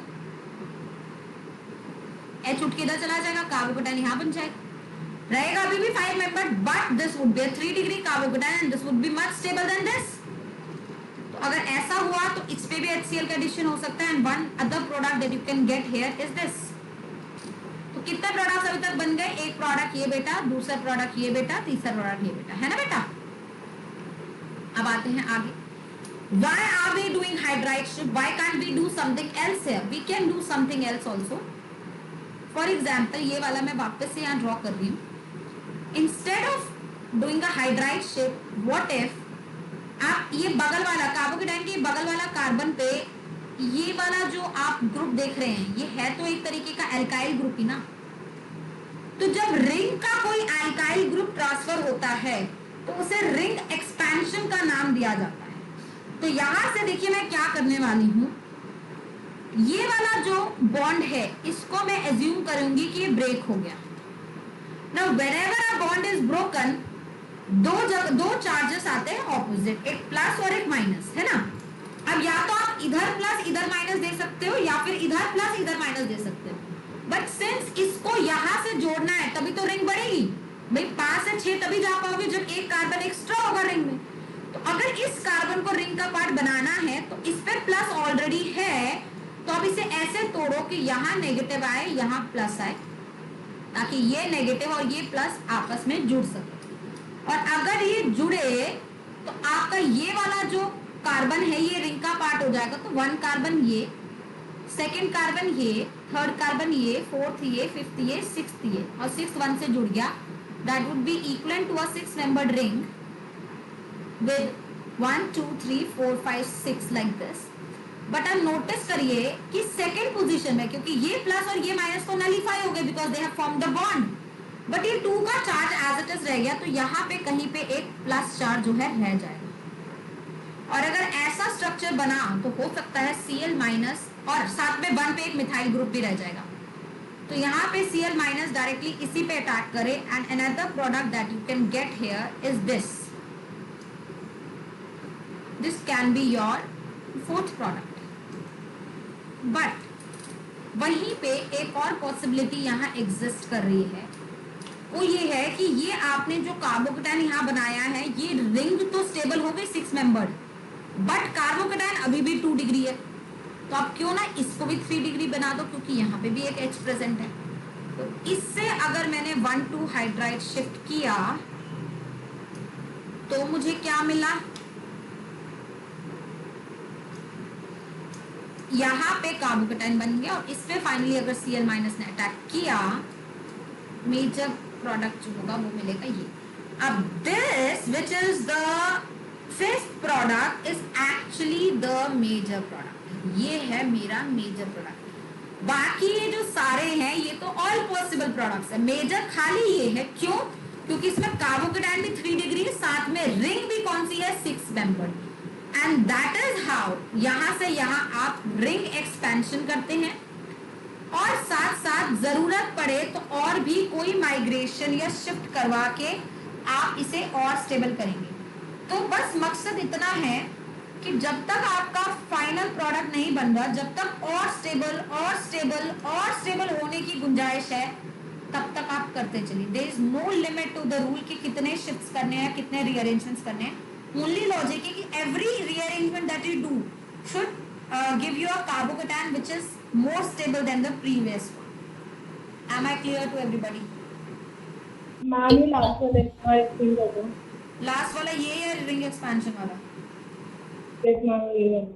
हाँ हम ये लास्ट में रिंग जहाँ पे रिंग एक्सपेंशन लिखा है उसके ऊपर से यहाँ से ना, ये वाला। देखो रिंग एक्सपेंशन कैसे करते हैं, जिसको नहीं समझ आया वापस से देखो। आपके पास क्या था, आपके पास ये 5 मेंबर रिंग थी और यहाँ पे ये पॉजिटिव था, ठीक है। सोच अगर तुझे इस 5 मेंबर को 6 मेंबर बनाना है तो तुझे क्या करना पड़ेगा, इस कार्बोकेटाइन को, मतलब कार्बोकेटाइन छोड़ो, इस रिंग के से जो बगल वाला कार्बन उसे रिंग का पार्ट बनाना पड़ेगा, तभी 5 6 में जा सकता है, हाँ या ना। तो या तो ये वाला बॉन्ड तोड़ के इस कार्बन को इससे जोड़ दे, तब भी 6 मेंबर रिंग बन जाएगी, या ये वाला बॉन्ड तोड़ के इस कार्बन को इससे जोड़ दे, तब भी 6 मेंबर रिंग बनेगी। बस मुझे कैसे भी करके इस कार्बन को इस रिंग का पार्ट बनाना है। तो इसके लिए मैं क्या करती हूँ, लेट से मैंने ये वाला जो बॉन्ड है इसे तोड़ा, तो जब मैंने सपोज ये तोड़ा, एज्यूम किया कि ये वाला बॉन्ड अब हट गया यहाँ से, तो जब ये बॉन्ड हटेगा तो क्या होगा भाई, बॉन्ड हमेशा बनते हैं 2 इलेक्ट्रॉन से, है ना। तो कोई ना कोई एक बंदा, या तो ये बंदा या तो ये बंदा, दोनों में से कोई उस बॉन्ड के इलेक्ट्रॉन ले लेगा। मैं प्रेफरेबली दोनों इलेक्ट्रॉन इस बंदे को दूंगी ताकि ये नेगेटिव और ये पॉजिटिव आपस में क्या कर ले, जुड़ जाए। और अगर दोनों इलेक्ट्रॉन इस बंदे ने लिए तो इस बंदे पे क्या आ जाएगा, पॉजिटिव। तो मैं इसको अब इस वाले से जोड़ के एक बॉन्ड बना दूंगी, ठीक है। यही मैंने यहाँ किया। तो जैसे ही मैंने ये किया, अब ये वाला कार्बन इस रिंग का पार्ट हो गया, है ना। और जैसे ये पॉजिटिव और नेगेटिव के बीच में बॉन्ड बना, अब ये नेगेटिव भी यहाँ से हट गया, ये पॉजिटिव भी यहाँ से हट गया। और आपने इस वाले को ऐसे लिख दिया 1 2 3 4 5 6 मेंबर कार्बन, 6 मेंबर रिंग। अगर 1 पोजीशन पे मिथाइल है तो उसके बगल वाले पोजीशन पे पॉजिटिव। समझ आया, ठीक है।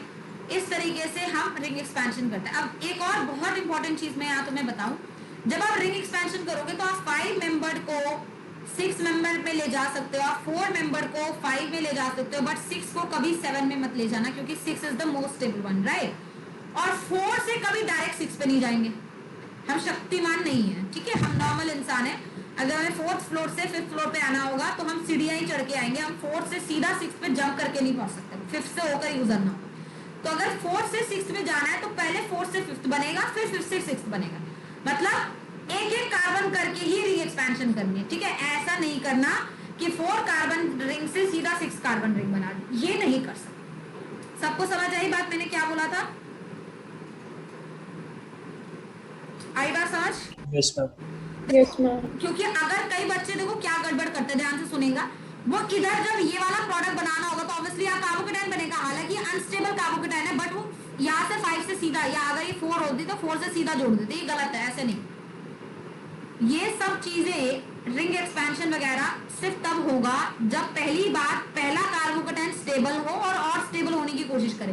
पहला ही घटिया है तो उसको आगे नहीं बना सकते। मतलब अगर यहाँ पे तुमने कार्बोकेटाइन बनाया जो कि ऑलरेडी एंटी मार्कोनिकॉफ के हिसाब से, और चाहो इसको रीअरेंज कराओ, ये नहीं करना, पहले से स्टेबल बनाओ और उसको और स्टेबल करो। इस तरीके से रीअरेंजमेंट वर्क करती है, ठीक है। घटिया को और वो नहीं करना, पहले स्टेबल बनाओ, एक स्टेप में मार्कोनिकॉफ वाला बनाओ या स्टेबल कार्बोकेटाइन बनाओ, और फिर उस स्टेबल से अगर फर्दर स्टेबलाइज जा सकते हो तो बनाओ, ठीक है। तो कितने पॉसिबल प्रोडक्ट्स हुए बेटा, 5, राइट। अब अगर मैं आपसे पूछ लेती how many possible products including the stereoisomers, तो क्या आंसर होता आपका? अभी तो आपके सामने 5 प्रोडक्ट जो हमने बनाया है वो आपके पास है ही, बट अगर पॉसिबल प्रोडक्ट्स इंक्लूडिंग स्टीरियोआइसोमर्स होता तो क्या करते हैं? तो आप ये पांचों में से देखते कहीं कोई वो बन रहा है, क्या बन रहा है, ज्योमेट्रिकल या ऑप्टिकल आइसोमेरिज्म। यहाँ पे क्योंकि ज्योमेट्रिकल भी हो सकता है, क्योंकि आप देखें ना रिंग है तो रिस्ट्रिक्टेड बॉन्ड रोटेशन है, बट अगेन आप ज्योमेट्रिकल और ऑप्टिकल दोनों देखेंगे। बट मैं पहले एक काम करती हूँ, पहले आपको सिर्फ एक ही चीज बताती हूँ क्योंकि ताकि आप कंफ्यूज ना हो। ऑप्टिकल देखते हैं पहले, तो ऑप्टिकल के लिए पहले आप देखो कि यहाँ पे कायरल सेंटर कहाँ कहाँ प्रेजेंट है। यहाँ तो कोई कायरल सेंटर नहीं है, बट यहाँ देखिए ये कायरल है,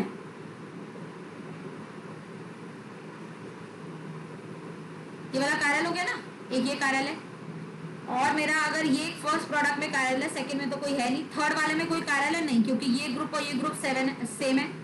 फोर्थ वाले में कोई कायरल है, हाँ है, ये वाला कायरल है, क्योंकि यहाँ से जो यहाँ जाओगे, यहाँ से यहाँ जाओगे डिफरेंट है। साथ में ये वाला भी कायरल है क्योंकि ये और ये 2 ग्रुप डिफरेंट है। साथ में फिफ्थ में आप देखो कोई कायरल है, हाँ ये वाला कायरल है, नहीं ये कायरल नहीं है क्योंकि यहाँ दोनों सेम है। तो आपके पास सिर्फ ये वाले कायरल सेंटर्स हुए, और अगर आपको ऑप्टिकल आइसोमेरिज्म ढूंढना है तो इसके RS हो गए, क्योंकि एक कायरल सेंटर है, इसके बाद 2 कायरल सेंटर और अनसिमेट्रिकल है तो RR, RS, SR और SS हो गए, और कोई कायरल सेंटर है नहीं। तो टोटल पॉसिबल प्रोडक्ट्स कितने हुए? 2 यहाँ, 3 यहाँ, 4 यहाँ, 5, 6, 7, 8, 9। तो आंसर आता 9 products including optical isomers.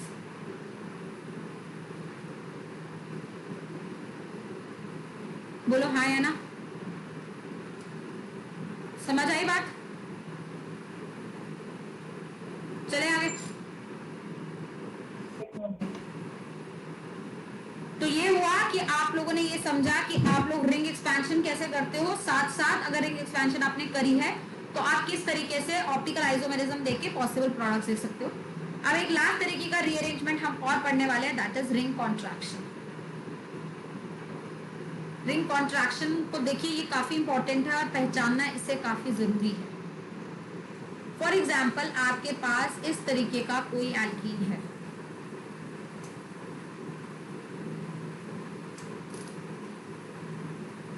HCl बनाया, HCl डाला, तो एक तो बेटा ऑब्वियसली ये पॉसिबल है कि आप यहाँ कार्बोकेटाइन बनाओ और यहाँ Cl बना दो, और एक प्रोडक्ट पॉसिबल है कि आप यहाँ कार्बोकेटाइन बनाओ और यहीं पे Cl लगा दो। ठीक है, इन दोनों में से ऑब्वियसली आप यहाँ देखेंगे कि यहाँ पे कार्बोकेटाइन ज्यादा स्टेबल है। क्यों? क्योंकि यहाँ पे अल्फा हाइड्रोजन ज्यादा है कंपेयर टू दिस।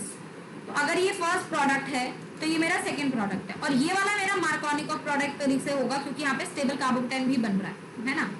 अब इसको और स्टेबल भी तो कराया जा सकता है, क्योंकि ये कार्बोकेटाइन आप देख रहे हैं ये कैसे रिंग कॉन्ट्रैक्शन करेगा, ये देखिए।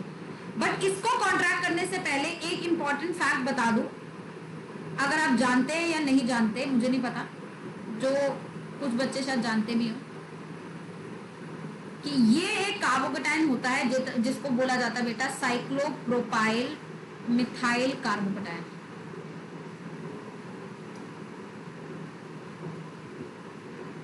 And this carbocation is highly stable. बहुत ज्यादा स्टेबिलिटी ये कार्बोकेटाइन रखता है। अब द पॉइंट इज क्यों, why is this particular carbocation very stable, जबकि इसमें ऐसा कोई स्टेबिलिटी फैक्टर आपको दिख नहीं रही है, मतलब देयर इज नो लाइक। अब कार्बोकेटाइन में अगर स्टेबिलिटी देखा जाए तो we have resonance, there is nothing resonance here. Alpha hydrogen बहुत कम है, कुछ नहीं है, इंडक्टर तो भूल ही जाओ, एरोमेटिक ये है नहीं। तो ऐसी क्या वजह है, ये बहुत ज्यादा स्टेबल है। यहाँ जो स्टेबिलिटी का कारण है उस फिनोमिना को बोला जाता है बेटा bent orbital overlap. We call it as bent orbital overlap, या फिर एक और नाम इसे दिया जाता है डांसिंग रेजोनेंस।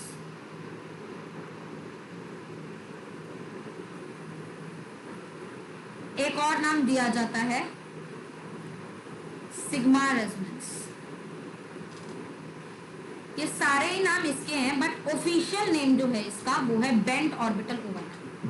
अब अगर मैंने ये समझ लिया कि ये स्टेबल होता है, तभी मेरे को फायदा बताने का कि यहाँ कॉन्ट्रैक्शन होगी तो कैसे होगी। ठीक है, तो पहले काम करते हैं, ये बता देती हूँ कि कॉन्ट्रैक्शन कैसे होगी, और फिर ये बताती हूँ कि ये इतना ज्यादा स्टेबल क्यों है।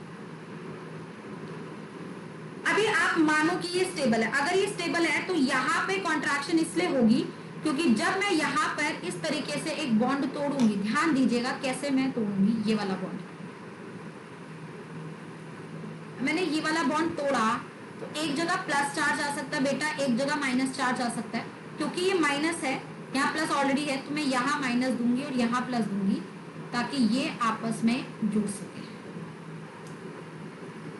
और अगर ऐसा किया मैंने तो देखिए क्या होगा, ये ऐसे जुड़ गए आपस में, ये देखिए ऐसे जुड़ गए। यहाँ एक मिथाइल ऑलरेडी है, इसका पॉजिटिव नलीफाई हो गया क्योंकि इसके साथ बॉन्ड बना गया, बट यहाँ पे एक और CH2 है जिसपे प्लस है। Isn't it like this? बस इन अ सब्स्टिट्यूटेड फॉर्म, बस यहाँ पे एक मिथाइल लगा दी, एक सब्स्टिट्यूटेड फॉर्म है, बट इतना वाला पार्ट तो इसके अंदर कॉमन है ना।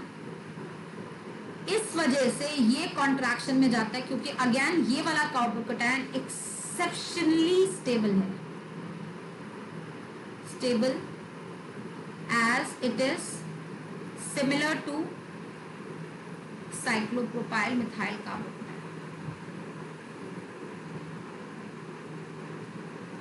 तो ये अगर हुआ तो अब इस पे अगर Cl अटैक करेगा तो जो मेजर प्रोडक्ट मुझे मिलेगा वो मिलेगा CH2Cl. अब यही मेरा एक्चुअली मेजर प्रोडक्ट है. और यहाँ पे आप 4 मेंबर रिंग से 3 मेंबर रिंग पर आए. हालांकि ये तरीका गलत है क्योंकि 4 मेंबर स्टेबल नहीं होते और 3 तो बिल्कुल भी स्टेबल नहीं होते. तो 4 से 3 नॉर्मली हम कभी नहीं आते एक्सेप्ट इन द केस जब साइक्लोप्रोपाइल मिथाइल कार्बोकेटाइन जैसा कुछ बन रहा है. जब ऐसा कुछ बनेगा सिर्फ तभी आप 4 मेंबर से 3 मेंबर पे आओगे और सिर्फ तभी रिंग कॉन्ट्रैक्शन होगी. अदरवाइज कभी भी रिंग कॉन्ट्रैक्शन नहीं होगी या फिर रिंग कॉन्ट्रैक्शन ओवर होगी तो वो तब होगी जब 7 मेंबर से 6 पर आ रहे क्योंकि तब स्टेबिलिटी गेन होगी. 4 से 3 पर आप सिर्फ तभी आओगे जब ऐसा कुछ साइक्लोप्रोपाइल मिथाइल कार्बोकेटाइन जैसा बन सकता है. अगर ऐसा कुछ नहीं बन सकता तो आप कभी भी 4 मेंबर से 3 मेंबर तक कॉन्ट्रैक्शन नहीं करोगे. इतनी सी बात सबको समझ आई है? मैम दोबारा बताओ. क्या बताऊं कि ये कॉन्ट्रैक्शन कैसे हुई? हाँ. देखो फिर से बनाते हैं कॉन्ट्रैक्शन कैसे हुई.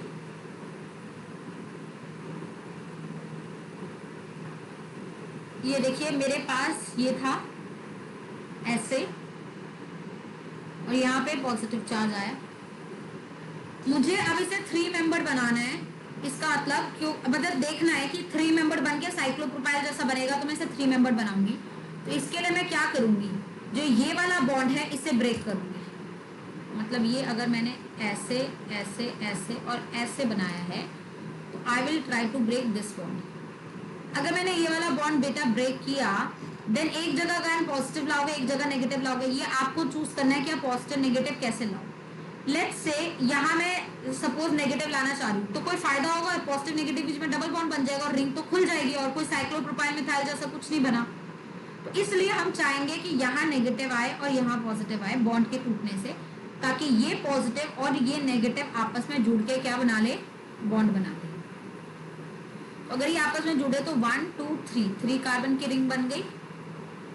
क्या एक मिथाइल है और इसका पॉजिटिव और इसका नेगेटिव तो नलीफाई होगा क्योंकि बॉन्ड बन गया. तो इस मिथाइल पे एक प्लस चार्ज रहेगा और ये देखिए साइक्लोप्रोपाइल मिथाइल कार्बोकेटाइन जैसा है. इस तरीके से रिंग कॉन्ट्रैक्शन की.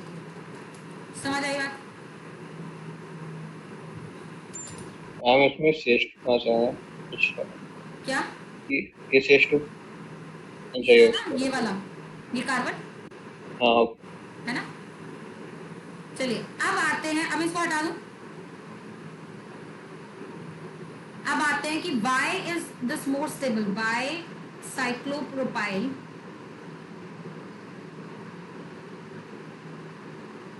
methyl carbocation is exceptionally stable. आपको सबसे पहले तो एक चीज याद रखनी है, the basis of this GOC वो ये है कि अगर कार्बोकेटाइन को स्टेबल करना है तो आपको चार्ज को डिमिनिश करना है, because charge is always a burden. हमें चार्ज को हमेशा हटाना होता है, तभी तो कार्बोकेटाइन को प्लस I या प्लस M या फिर ऐसे करके हम किसी ना किसी तरीके से जो है स्टेबलाइज करते हैं. अब आपको ये तो पता है कि साइक्लोप्रोपेन जो होता है उसके अंदर there is a lot of angle strain. कल ही हम लोग पढ़ रहे थे there is highest amount of angle strain in cyclopropane. Why? Because of a 6 member, because of the 60 degree angle, है ना. अब एक चीज मुझे बताइए, अगर हाइब्रिडाइजेशन sp3 होती है और एक बार sp2 होती है और एक बार sp होती है तो sp3 में परसेंटेज p कैरेक्टर 75% होता है और बॉन्ड एंगल 109.8 होता है. sp2 में percentage p character somewhat like 67 के आसपास होता है और बॉन्ड एंगल 120 होता है. यहाँ परसेंटेज p कैरेक्टर ऑलमोस्ट 50% होता है और बॉन्ड एंगल 180 होता है. बोलिए हाँ या ना, ये तो सबको पता ही है. तो अब यहाँ से ये नोटिस नहीं कर रहे कि जैसे जैसे परसेंटेज p कैरेक्टर बढ़ रहा है वैसे वैसे बॉन्ड एंगल क्या हो रहा है, कम हो रहा है.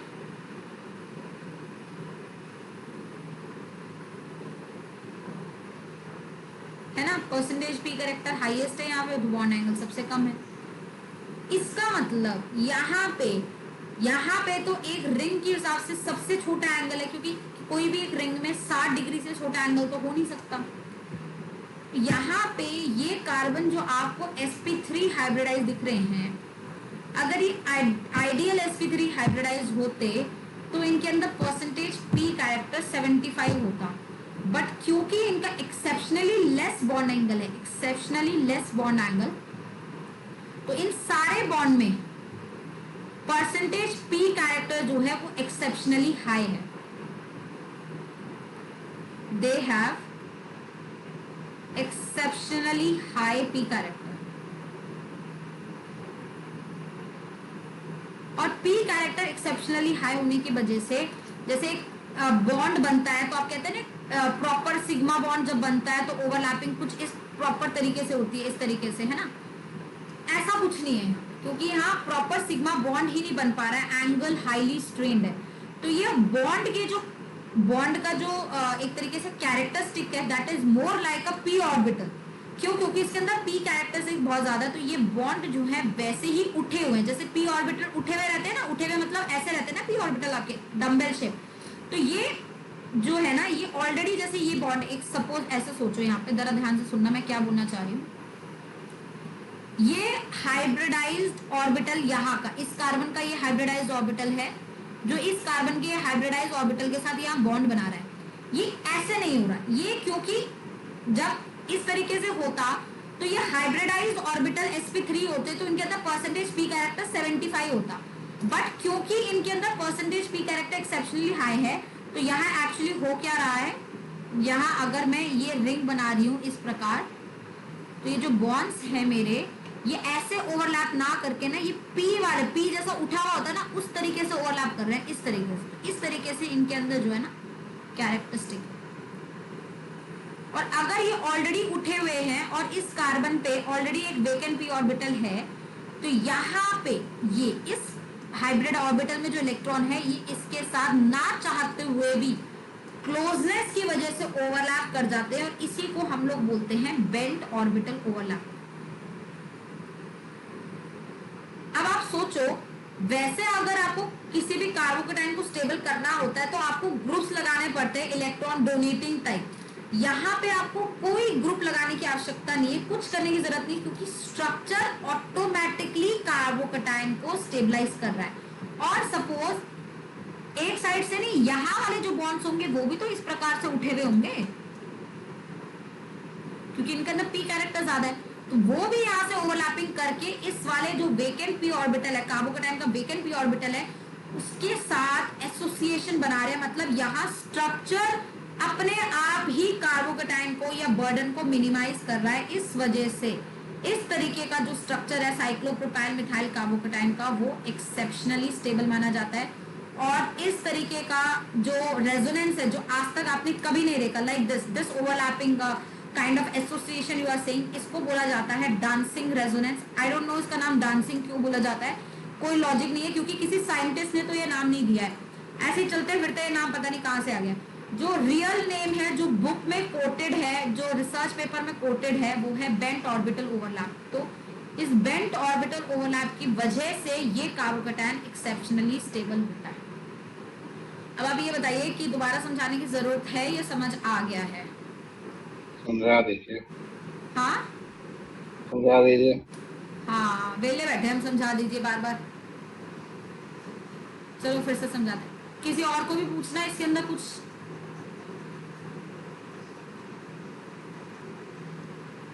अब वापस से एक और बार बता देती हूँ, क्योंकि जैसे आपने यहाँ देखा कि जैसे जैसे परसेंटेज p कैरेक्टर बढ़ता जाता है बॉन्ड में, जैसे आप लोग ये पहले भी पढ़ा है ना, मतलब केमिकल बॉन्डिंग में आप लोगों ने स्टडी किया ना, जैसे एक हाइब्रिड ऑर्बिटल होता है, उसके अंदर एक बड़ा लोब होता है और एक छोटा लोब होता है ना।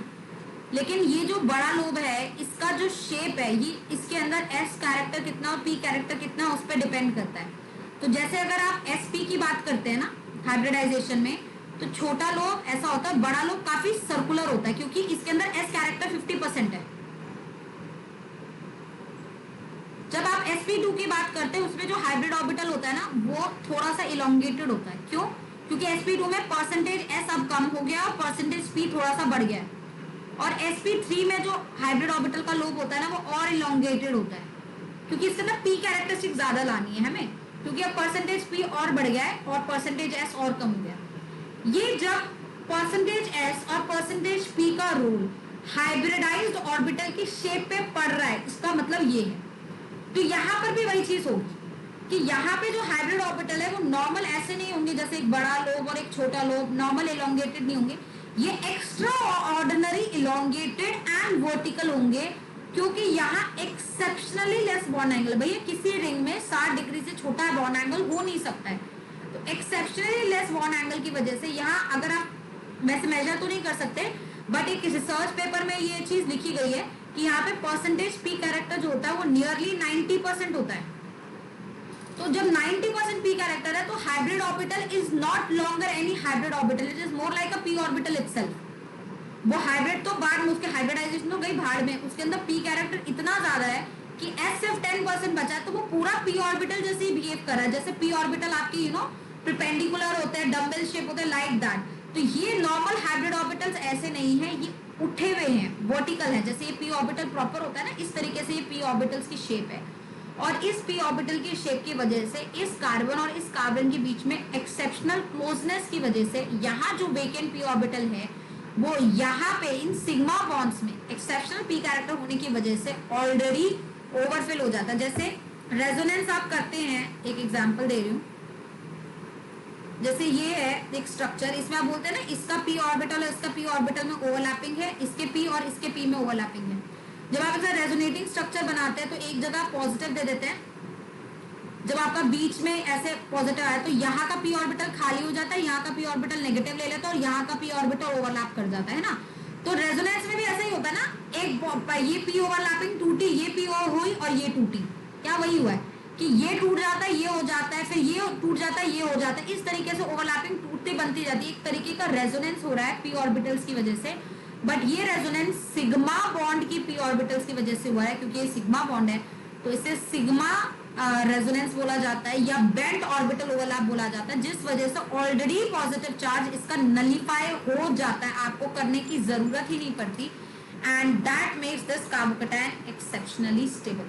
तो इसका रीजन सिर्फ इतना है कि there is a high amount of p character in the ring which causes the p orbital of this ring sigma bonds getting overlap with the p orbital of this carbocation, and that is what is bent orbital overlap making this carbocation exceptionally stable. Am I clear? Ma'am ये जो sp3 hybridisation होता है इसमें P character maximum होता है 75%, तो फिर इसमें 90% कैसे आ गया? क्योंकि यहाँ पे एंगल छोटा है ना, अगर sp3 नॉर्मल होगा तो बॉन्ड एंगल 109 होना चाहिए ना, 75% तो सिर्फ तब होगा जब बॉन्ड एंगल भी तो 109 हो, बट बॉन्ड एंगल 109 नहीं है ना, बॉन्ड एंगल 60 है। यहाँ हाइब्रिडाइजेशन एक्चुअली sp3 नहीं होती है, hypothetical hybridisation someone like sp5 या sp6 टाइप होती है। हम पर sp3 के बाद तो sp3d हो जाता है। बेटा नहीं होती ना, कह तो रही, लेकिन अगर ये आइडल होगी तो बॉन्ड एंगल इतना होना चाहिए ना, ये स्ट्रेन स्ट्रक्चर्स है ना, तो इसमें हाइब्रिडाइजेशन sp3 नहीं होती, क्योंकि sp3 होती तो बॉन्ड एंगल भी तो 109 होता, बॉन्ड एंगल ही 60 और 109 और 60 में बहुत डिफरेंस है। तो आप मैं ये नहीं बोल रही कि इसका हाइब्रिडाइजेशन क्या है, मैं कमेंट ही नहीं कर सकती इसके हाइब्रिडाइजेशन क्या है, बस मुझे इतना पता है कि इसके अंदर हाइब्रिडाइजेशन है ही नहीं, इसके अंदर मोर ऑफ पी कैरेक्टर है, हर बॉन्ड पी ऑर्बिटल जैसा, हाइब्रिडाइजेशन की बात ही नहीं है। हाइब्रिडाइजेशन तो सही बोल रहा है, sp3 के बाद sp3d होती है, लेकिन तब अगर sp3 होती तो बॉन्ड एंगल भी तो 109 होता, बॉन्ड एंगल कौन सा 109 है, तो जब बॉन्ड एंगल फॉलो नहीं हो रहा तो sp3 कैसे फॉलो हो जाएगी, बात समझ? ये कैसे पता चला कि 90% है पी मैं कह कैरेक्टर? रही, मैंने क्या बोला कि ये रिपोर्टेड है रिसर्च पेपर में, तो साइंटिस्ट से पूछ लेते हैं जाके कि कैसे पता चला आपको, है ना?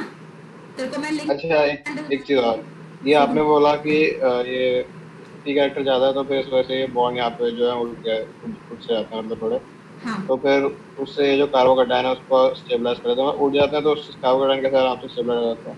क्या बोला उठ जाता है, मतलब कैसे हो जाता है स्टेबलाइज? हाँ वो स्टेबलाइज कैसे हो जाता है, तो जैसे आपने बोला थोड़ा अरे पी कैरेक्टर ज्यादा होता ये जो पी कैरेक्टर जो यहाँ पे ये बॉन्ड्स है, जो ये सिग्मा बॉन्ड तू तोड़, इसके अगर पी ऑर्बिटल टाइप इसके बॉन्ड्स होना है तो यहाँ पे सिग्मा के इलेक्ट्रॉन्स है ना, इन बॉन्ड में तो इलेक्ट्रॉन है ना, और इसमें इलेक्ट्रॉन नहीं है, तो ये इलेक्ट्रॉन इसको डोनेट होते हैं ना, ये वाले इलेक्ट्रॉन्स, जब ये वाला पी इसके साथ ओवरलैप करेगा तो ये पॉजिटिव चार्ज नलीफाई हो जाएगा ना इसके इलेक्ट्रॉन से। हम तो इसमें पी कैरेक्टर ज्यादा होने की ऐसे क्या हो जाता जरूरत है क्या मतलब? ये वाले पी कैरेक्टर होने की वजह से ये पी ऑर्बिटल की शेप में आ गया ना भाई, ये पी ऑर्बिटल टाइप बन गया ना, इस तरीके से बन गया ना। ये अब हाइब्रिड ना रहा, ये पी बन गया क्योंकि इसके अंदर पी कैरेक्टर मैक्सिमम है। और रेजोनेंस का मेन क्राइटेरिया क्या होता है? परपेंडिकुलर पी ऑर्बिटल ही तो ओवरलैप करते हैं रेजोनेंस में, अच्छा मुझे है ना, ये पता है ना, परपेंडिकुलर पी ऑर्बिटल्स ही तो ओवरलैप करते हैं।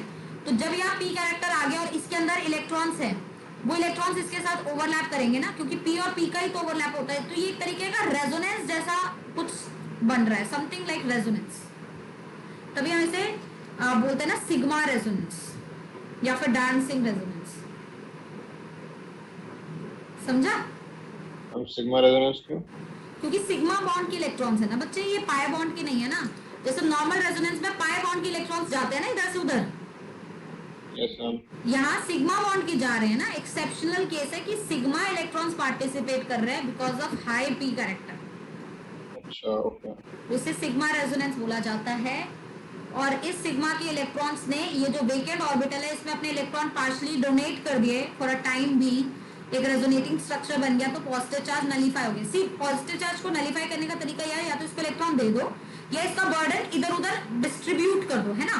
तो जब रेजोनेंस होती है तो डिस्ट्रीब्यूशन होता है पॉजिटिव चार्ज का, डीलोकलाइजेशन होता है, something like that is happening because यहाँ पी कैरेक्टर की वजह से ये इसके साथ ओवरलैप करेगा, तो इलेक्ट्रॉन इधर होंगे तो पॉजिटिव चार्ज इधर इधर इधर करके कहीं ना कहीं डीलोकलाइज हो जाएगा। समझा?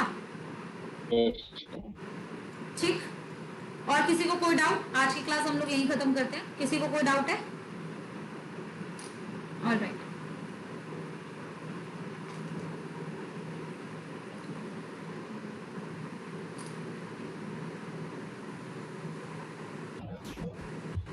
Thank you, ma'am. ओके।